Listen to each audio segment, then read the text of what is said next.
Bonjour les chefs, c'est Charline de Menu Hebdo et c'est encore un plaisir de te faire cette nouvelle vidéo. Donc avant de te donner l'idée de repas du jour, je voulais pardon, juste faire une petite aparté. Le lien de la vidéo, pardon, le lien de la recette, autant pour moi, le lien des recettes que je te présente tous les jours est dans la description de cette vidéo. Il y a marqué lien de la recette 2 points et je te mets le lien. Tu cliques dessus et comme ça tu accèdes à la recette que je vais te présenter à l'écran. Apparemment, moi j'ai pas de smartphone.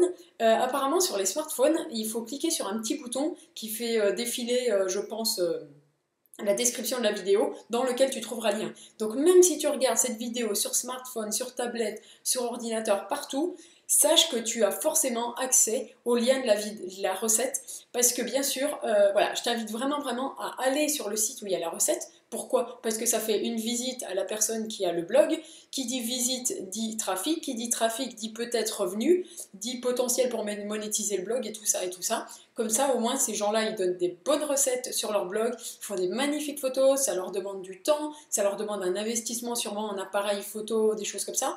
Donc voilà, c'est une juste récompense que d'aller visiter ce site, de vous abonner à la newsletter et tout, et de mettre aussi des petits mots dans les commentaires, comme vous faites pour moi dans les vidéos, j'apprécie énormément. Alors croyez-moi que si vous leur mettez des commentaires en bas de leurs recettes, ils vont vraiment être ravis. Et puis voilà. Allez, on passe à la recette du jour si tu veux bien. C'est parti. Alors aujourd'hui, je t'emmène en Espagne. Et oui, on va faire une recette espagnole. Alors non, ne te sauve pas, c'est pas compliqué. C'est avec des ingrédients que tu as chez toi, il n'y a pas de problème.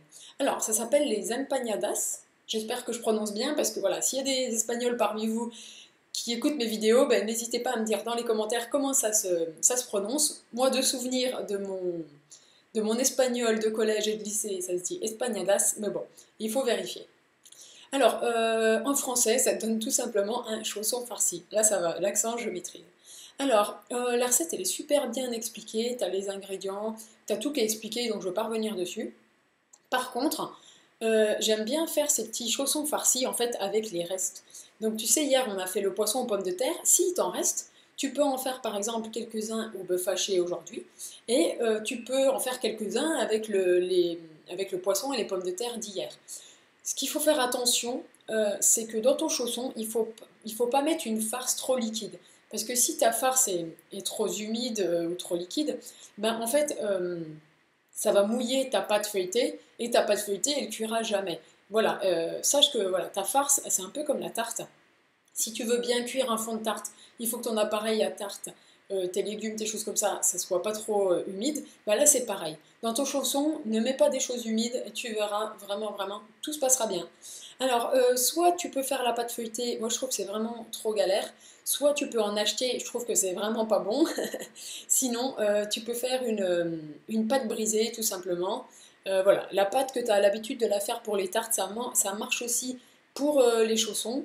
Voilà, le résultat ne sera pas exactement pareil, t'auras pas cet aspect de la paille feuilletée, croustillant et tout, mais bon, voilà, c'est une solution, je te la propose. Après, bien sûr, tu fais bien comme tu veux. Et ben voilà, je te remercie d'avoir regardé cette vidéo, merci beaucoup. Je te dis à demain pour la nouvelle idée de repas. Et puis voilà, il y a plein de choses qui vont s'afficher. Tu peux t'abonner à la chaîne, tu peux t'abonner au défi Une idée de repas, revoir les autres vidéos et tout et tout. Voilà, je te souhaite une bonne journée, bye bye.